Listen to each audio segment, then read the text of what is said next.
సిద్దిపేట పట్టణంలో నూతన వరవడికి శ్రీకారం చుట్టి ఆదర్శంగా నిలిచిన కౌన్సిలర్ హరీష్ రావు గారి ఆలోచన ఆయన ఏం ఆదేశించినా ఆచరణలో చూపెడతాం అన్నట్టుగా సిద్దిపేట నాయకులు ప్రజాప్రతినిధులు ఉంటారని మరోసారి రుజువు చేశారు.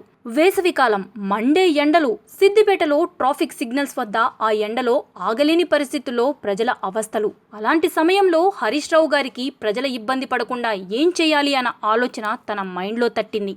ఏదో రాష్ట్రంలో దేశంలో రోడ్డుపైన సిగ్నల్ వద్ద ఆకుపచ్చని నీడనిచ్చే ఒక క్లాత్ కట్టినట్టు తన ఆలోచనలో పడింది. వెంటనే సిద్దిపేటలో అమలయ్యే విధంగా ప్రజాప్రతినిధుల చొరవ చూపాలని అన్నారు. పాత బస్టాండ్ పరిధి కౌన్సిలర్ దీప్తి నాగరాజు హరీష్ రావు గారి ఆలోచనను ఆచరణలో చేసి చూపెట్టారు.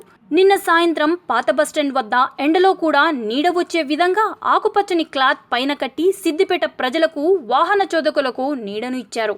హరీష్ రావు గారి ఆలోచనను కౌన్సిలర్ ఆచరణలో చూపెట్టారు. ఎండలో కూడా నీడనిచ్చారు. గ్రేట్ కదా. ఇది అన్ని చోట్ల అమలైతే బాగుంటుందని ప్రజలు హరీష్ రావును అభినందిస్తున్నారు.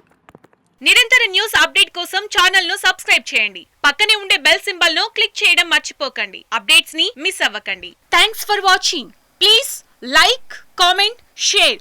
Follow on Facebook, Google+, Twitter, Instagram. For more updates, please subscribe Great Telangana TV.